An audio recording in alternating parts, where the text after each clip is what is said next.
Welcome to Manu Forti Ministries presents Common Genius, Uncommon Destiny. I'm your host, Reggie Key, and today I got my A1 for real. I don't use that term lightly because I don't have a lot of A1s, but this is my guy, William Baldwin, Will, BJ. I've known this dude since first grade. Will, welcome to the show. Hey, thank you. Thank you for having me. It's a pleasure. Yeah, man. It took a couple months, but we finally got our schedules aligned. So it's an honor. It's an honor for everybody to come on because I love doing this, but it's a special honor for you, simply because of the history that we have, man. We go back like wave caps. And that's a long ways because I don't have no waves no more. So you know kind of what we're here to discuss. And it's just this idea of genius. So let's just jump right into it, right? So my first question to jump off the conversation, Will, is do you consider yourself to be a genius? In some areas, yes. Okay. Not something I would advertise because, Yeah, I mean, there's always this pause when people hear this question because they're like, I'm not really supposed to. You're right. It's not something that you necessarily advertise. It's a self-affirmation that I feel like we all need to have. But it's a lot of us that won't even self-affirm, won't even say it to ourselves that, hey, look, I got something to offer. And I like that what you said was, hey, look, I'm not in certain areas. And that even begins to inform me about how you think about genius because the one thing that I like to tell people is like a genius does not mean that you are gifted in all things. Like that's not the way this works. Genius is very the word I was going to use is selective, but it's very specific. And so you have to know what your strengths and weaknesses are. And so the places that you have these strengths are the places where you have this potential to be walking in your genius. But what we're going to see as we talk more and more is that a lot of times the places that are our strengths start out as weaknesses. And so I'll get back to that. I'll touch back on that a little later. So my next question for you is pretty easy. Who comes to mind when you hear this word genius? Well, for myself, I think about some of my favorite people that are like creative or talented, like musicians, actors, that nature. So can you give me a name? Oh, so I guess for one, Viola Davis. While I was in the middle of reviewing some updates to my research, I've been like gathering all of my audiobooks, and I saw one for Viola Davis, and it was their memoir, and I was like, "Wow, this sounds interesting." So I checked out the preview and everything, and then it was amazing. I mean, I'm only in this. I just finished the second chapter last night, and it's pretty amazing. But yeah, people like them that their work and just like what they've done with their talents and gifts, at such a high level, and still maintain a strong connection with their audience and people from all different walks of life. That's really valuable stuff to me. Yeah, I've been seeing her dropping some nuggets lately. I've been like, I ain't know Viola Davis is that deep though. So yeah, I've seen some things, man.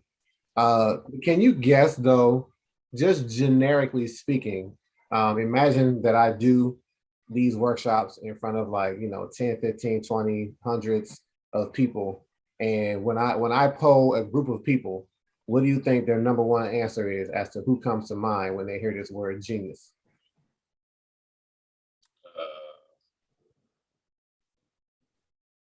Probably someone in the tech industry. This person is at the beginning of the tech industry. He is the godfather of it, you can say. It's Einstein. Oh, okay. People love to say that name, and it's I'm not saying that they're wrong for saying it because he has definitely had some thought patterns. He has definitely had some contributions. He has definitely impacted the world in a way through his intellect. But there's something that interesting happens when we begin to talk about Einstein as a genius, because this word that I mentioned, intellect, begins to take over the conversation and begins to take over our thought process. And we begin to say, oh, okay, well, genius is just, someone who has high intellect, someone who has, these type of accolades, these type of thoughts that Einstein had. And the error in that is Einstein was just one type of genius. Like Yes. there are plenty of others, but we tend to focus on the academics, the GPA, the IQs, and when we do that, we end up inherently discrediting ourselves and being like, well, Einstein's a genius, so I guess that means that I'm not, and that's not true. You We're know, just I not would, saying, hmm? oh, I was just gonna say I would add that popularity has a lot to do with that too. Whenever they say someone's a genius, it usually resonates with them being like extremely popular. Yeah, yeah. So whatever it is that we are not, we tend to let that discredit our own genius potential. And I'm here to reclaim that. In fact, what I tell a lot of people, and I'm getting ahead of myself, what I tell a lot of people is that I'm here to revitalize, resuscitate, and resurrect genius, because I see a lot of dying genius around me. I used to say that I see latent genius, like it's just sitting there. But if it's sitting there, it's stagnant. If it's stagnant, that's not lively, and that's the opposite of not lively. It's simply death, right? So I'm here to revitalize that. And I say that I'm getting ahead of myself because there's a quote that I'm gonna say to you that purportedly comes from Einstein. It doesn't really matter at the end of the day where it comes from, but it fits in really well with where we're going today. All right, so I'm gonna say this quote, and you let me know if you've heard it, and then two, let me know how it hits you. Okay, Okay. you ready? Sure. It goes something like this: if you judge a fish by how well it can climb a tree, it'll spend its entire life thinking it's stupid.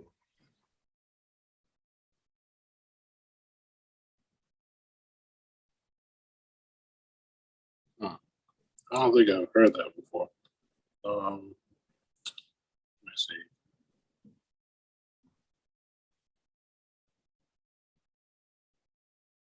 How's that hit you though? What's that saying to you? Well, I think my first thought is that there are several ways for a fish to get up a tree, even though they may not innately be able to climb the tree.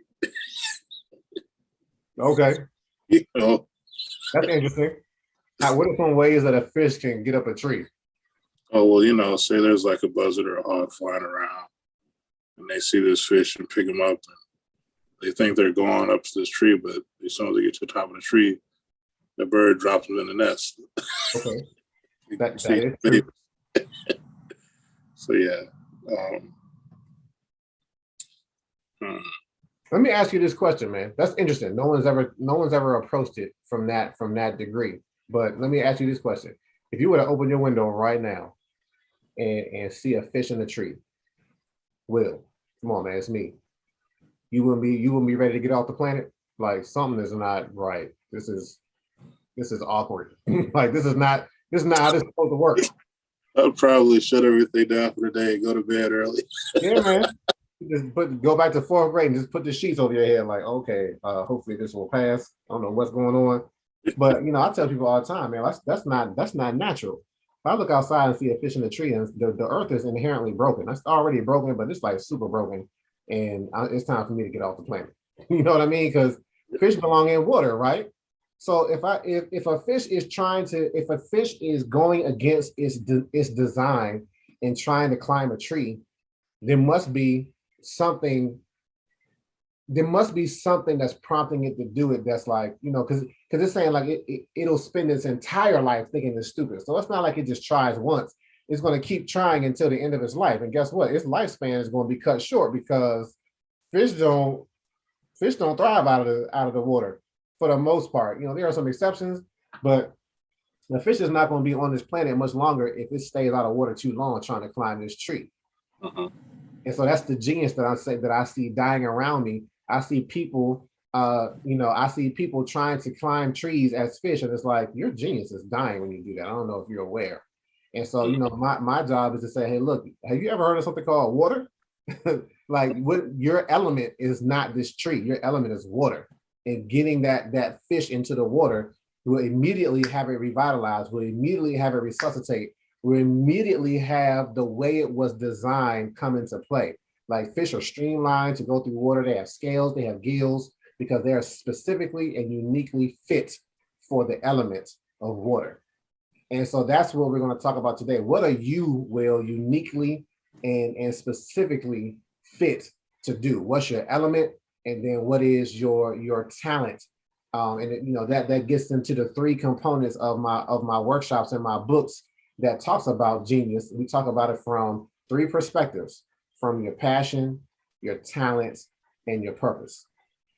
All right. So your passion is what actually defines your element. Like, what is it that you're meant to function in?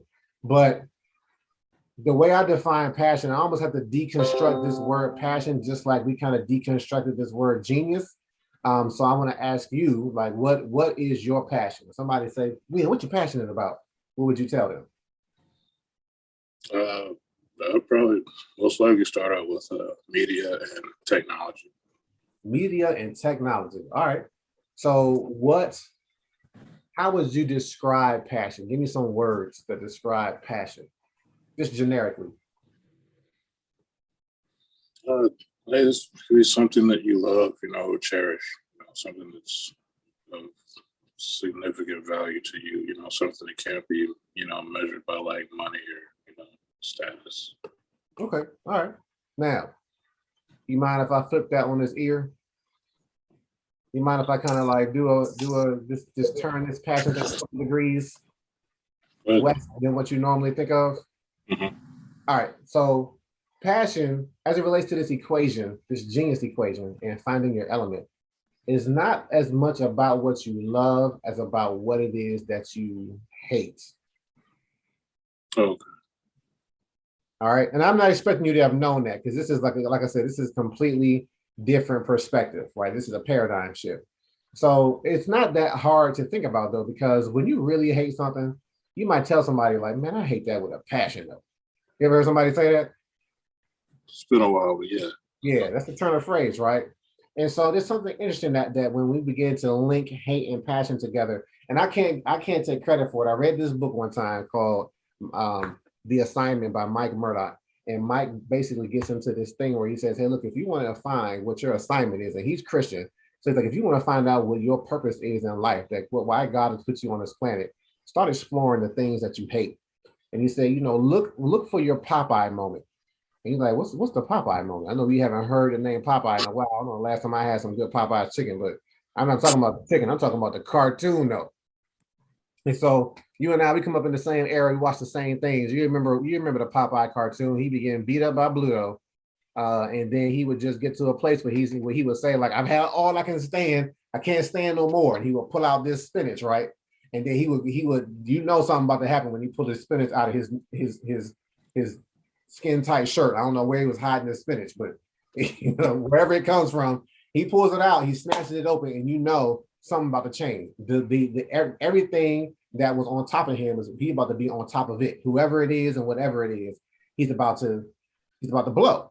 And so he's like, "What's your Popeye moment? What's the thing where you're like, you know what? I've had it up to here. I'm doing something right now, and it's going to be something explosive." And he was like, when you identify what that thing is, your Popeye moment, you found what it is that you were meant to do. You found what it is that you were meant to address. And he calls it a thing that you hate, though. And so when we begin to talk about what it is that you hate, and I'm going to ask you this question specifically, I want you to think about like what it is that impacts you in a negative way. Like if I could interview this fish right now and be like, "Man, what do you hate?" This fish would tell me like, "I hate this tree. Like this tree makes me feel dumb. It makes me feel stupid. I keep trying to climb it." But if I ask this fish, if I could talk to a fish, I guess we're in Dr. Seuss land now. But if I could talk to this fish and be like, "Man, what else do you hate, though?" He's like, "Man, whatever system this is that's telling me that I'm supposed to climb this tree, I hate that. Like this doesn't feel right." Right. And so that's why I say like the strength that we form as adults oftentimes comes from places of weakness, places from perceived weakness that somebody else has identified in us, something that makes us feel less than, something that makes us feel like we're not functioning at a high level. And so, there's plenty in a world that's so broken. It's not as broken as seeing fish in a tree, but it is broken. Like this sin that's coming to the world has broken it. And there are some things that are broken in this world that impact us very uniquely and specifically, like it doesn't impact anybody else. And when it impacts us, when it affects us like that, we're like, well, I don't like it. I don't like how this thing makes me feel. And so when you get older, some of that hurt and some of that pain doesn't always fully go away. And so when we see that thing functioning, though we may have gotten used to it, if we see it affecting somebody else, we're like, man, somebody should do something about that. I hate seeing that. Right? I know what that feels like. And in truth, if you keep saying that, if every time I get on the phone with you, Will, if you keep talking about the same thing, like, man, I hate X, Y, and Z, I'm like, you know what though? Like, that means you probably meant to do something about it. Nobody else is talking about it. Nobody else is impacted by it the way you're impacted by it. So it might be something you're supposed to do. So that being said, first of all, do you agree with that kind of approach to passion? And then two, what do you hate, Will? Yeah, I definitely agree.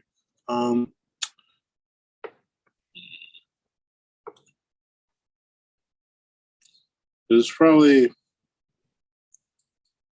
maybe like two or three things that that I cannot stand, but they're closely associated. Okay. In one sense, it's mediocrity. Mm-hmm. Mainly for myself, mediocrity is in the context of, whether it's like the creative arts or any particular system where you're dealing with people, like work, for instance.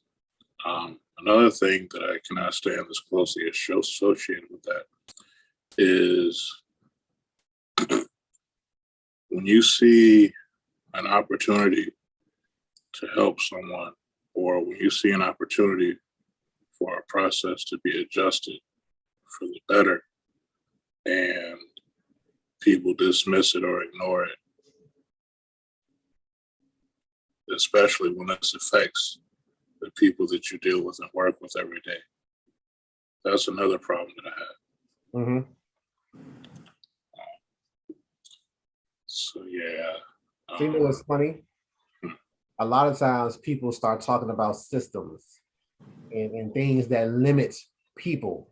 So mediocrity definitely is a limiter, in systems that are not built to be dynamic enough to house the diverse group of people that we are, that tend to have favoritism towards certain individuals that allows them to thrive while everybody else gets boxed out.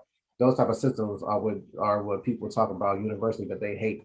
And so that, if you think back to this metaphor with this fish, remember I was saying, like, there's a system in place that has made this fish somehow forget that it belongs in water, and has convinced it that, hey, you should try and climb this tree to your own detriment and to the own end of your life.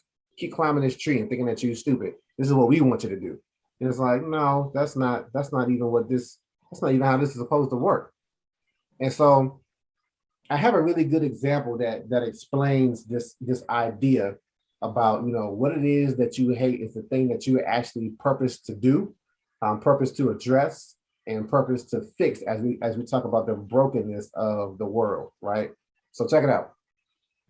These I've been doing these workshops for a while now, and most of the time they're directed towards youth, right? And so I had like a bunch of youth, maybe 9 or 10 little boys that were all on what we would have called back in the day special ed, what they now call IEPs. And they were third, fourth, and fifth graders, all put into one class for an entire day.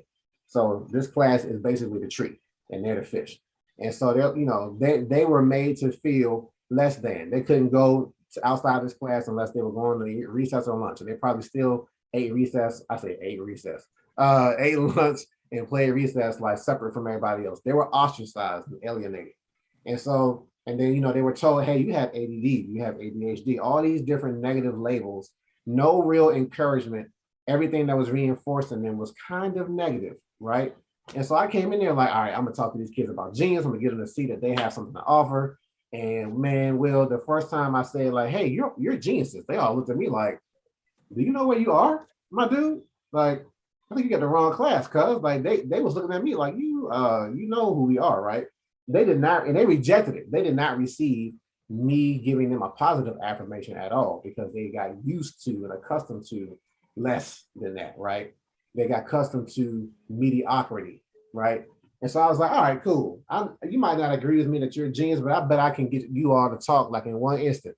So I asked them the same question I asked you. Tell me what you hate. And Will, these little boys who could never agree on anything, all told me the same thing. They was like, what do you think they told me that they hate? What system is putting them in this position where they feel like this fish out of water that can't climb this tree? School. Yep. They was like, school. And then they looked at me like, yeah, what you gonna do with that? And I'm like, you know what? Like you said, they thought they had wrecked my whole workshop. They was like patting them, getting ready to pat themselves on the back, like, yeah, we just wrecked this dude. And I'm like, oh, okay. So I'm glad you said that because if you are listening to me and you've listened to what I said, that the thing that you hate is something that's broken in the world that you were meant to fix. And I said, you all are all future educators. And they got real quiet on me. Their eyes got big. They was like, I'm like, nah, come here. Like, why y'all back in the way? I'm like, let's talk.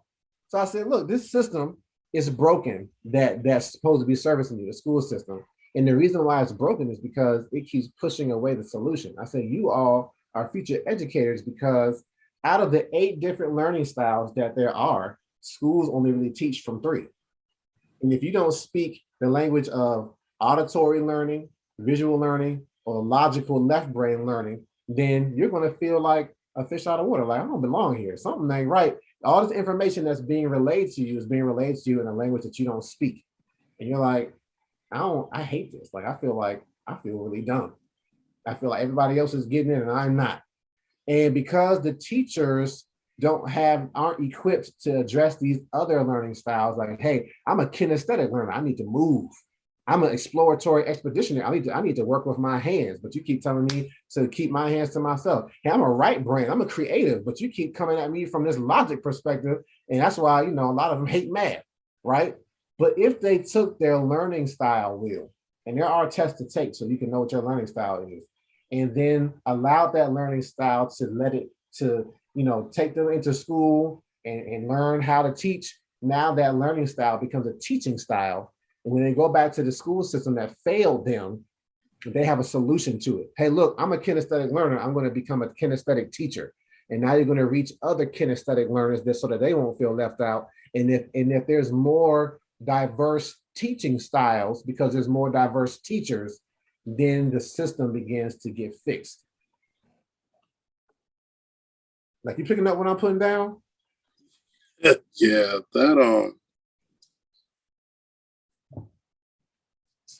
that's very interesting, and I haven't heard that view before, but I've seen it a few times. Like, I haven't heard anybody actually speak on it, but I've seen it a few times. So early in one of my other programs that I was in, we were assigned to do some classroom observations with some of the local teachers in the school system. Mm-hmm. And I was assigned to a high school, and I chose English for the subject area because it was connected to what I was doing. And so the teacher, I forgot how the question came up, but she said that so basically when she was in school working on her degrees, she was in the math program and she planned on I guess going further with like applied math and things like that.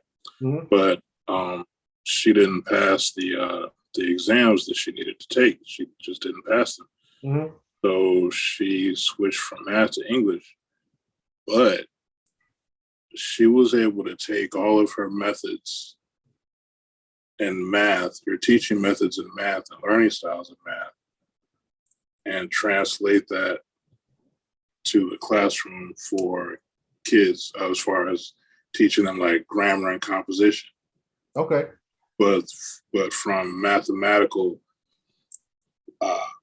methods, and mm-hmm. it was something I'd never seen. Different. Yeah, I'd never seen anything like that in my life. And at the same time, she was also a younger teacher too, so she also knew how to easily connect with the kids, because the school that she was at, She was a white lady, and the school she was at was predominantly black. Mm-hmm. And when the kids would come in, they would come in, playing, talking, clowning, being kids, But she would give them that space, to be who they are and be themselves. But at the same time, the way she communicated with them, they knew that, we've got playtime, but also we have work time. But she also helped them understand how what they got in the classroom would benefit them in practical ways in everyday life. Okay. Yeah.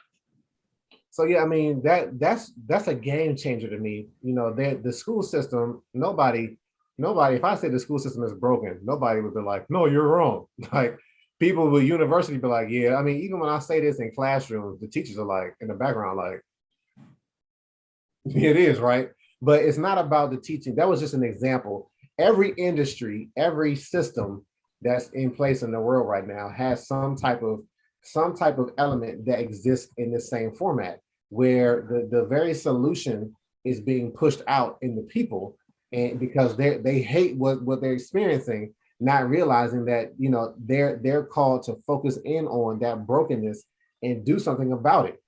And so, the question that I have for you, Will, is really practical. Like when you have something that's broken in your apartment and you realize that, hey, I might be able to fix this. Like, what do you begin to look for?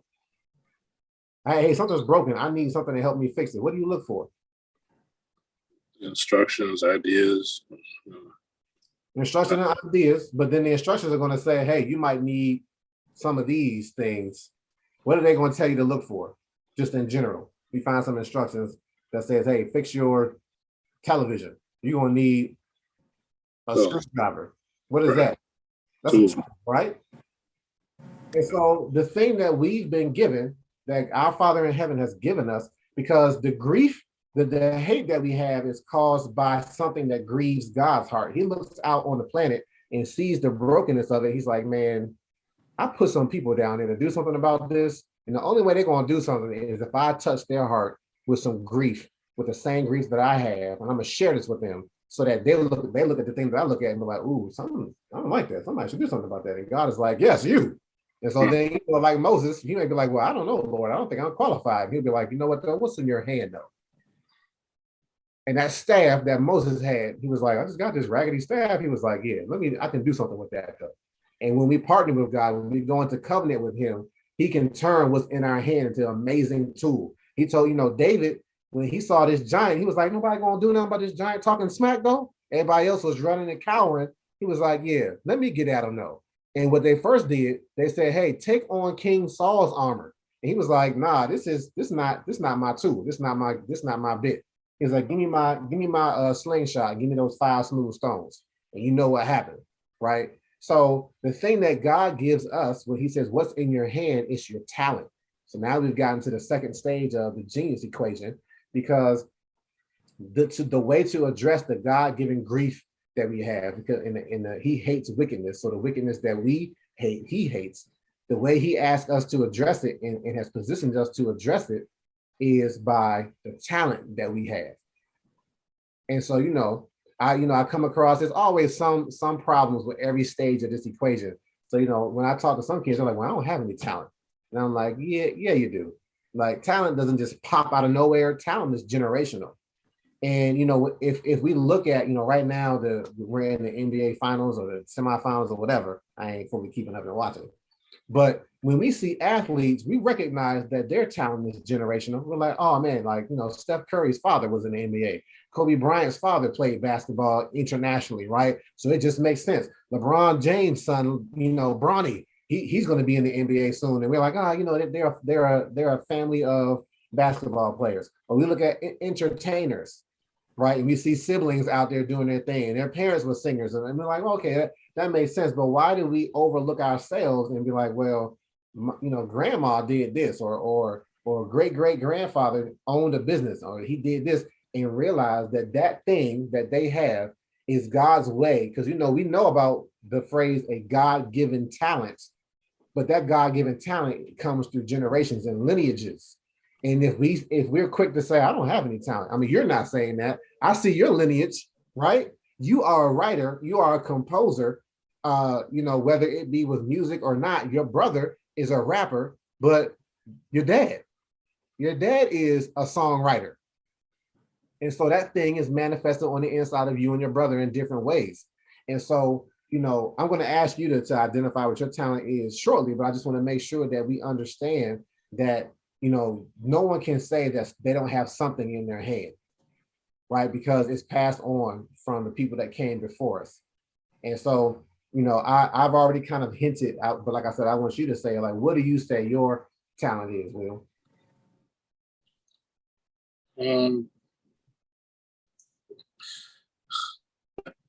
I haven't thought of that in a while, but I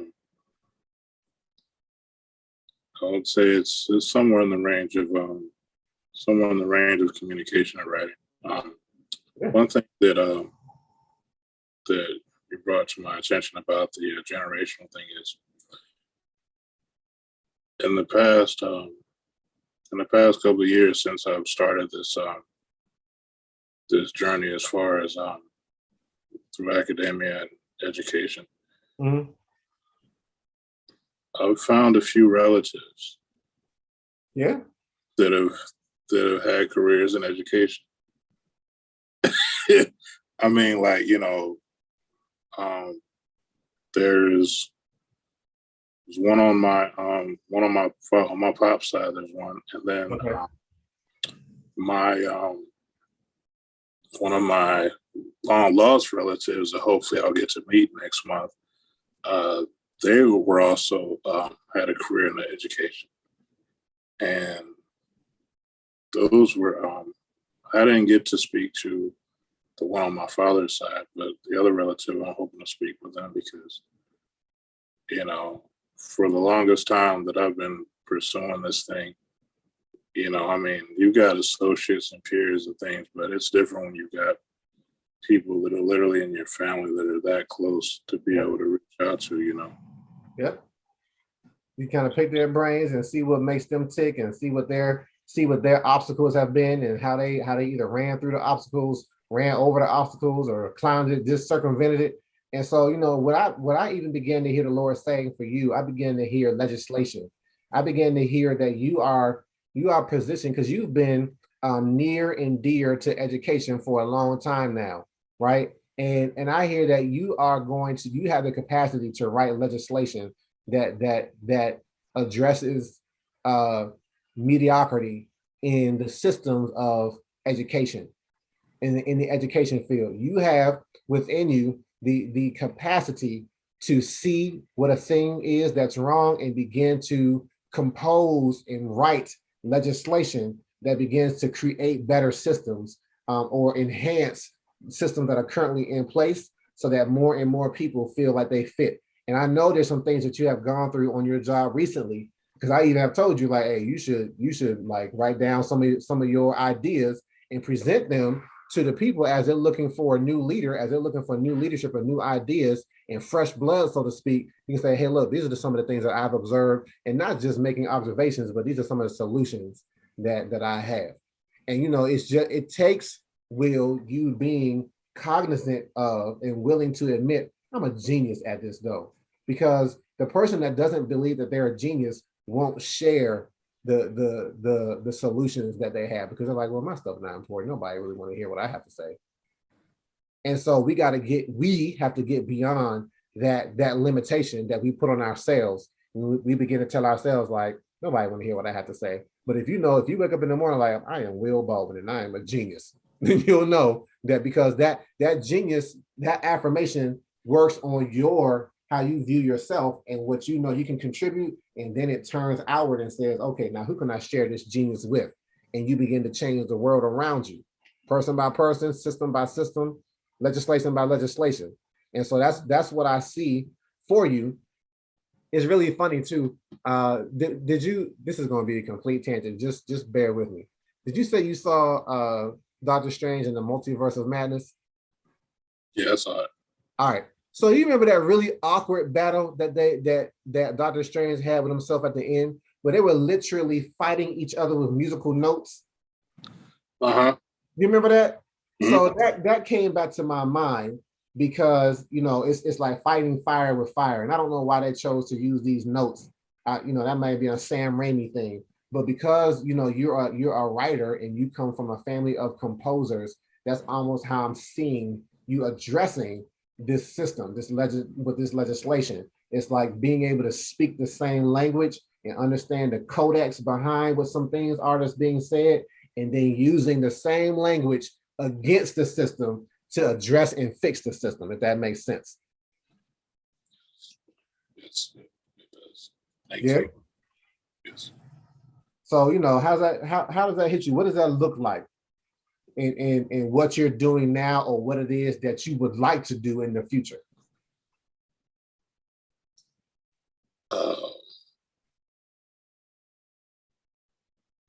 One of my first research projects was something like that, right around the precursor. It was completely a draft, but those times where you have something and it's a draft, but that it could be useful later on. Mm-hmm. Matter of fact, that also reminds me, I was watching the third part of the Harvest and Sowing series by Apostle Henderson, and he was talking about he called it the low cost leader. The low cost leader, yes sir. And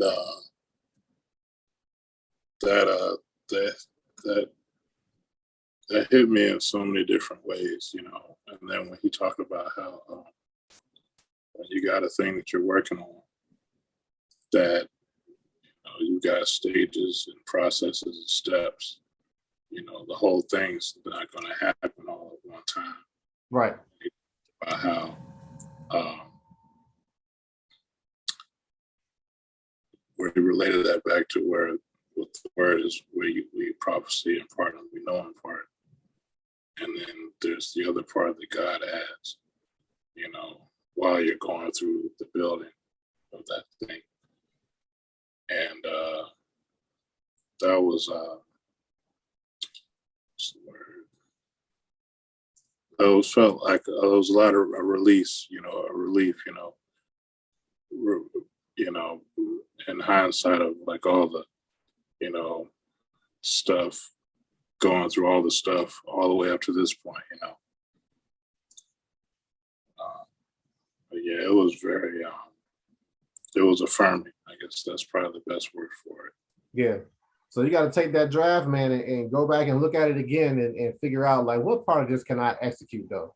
And I'm glad you mentioned that, because the low cost leader has an implication.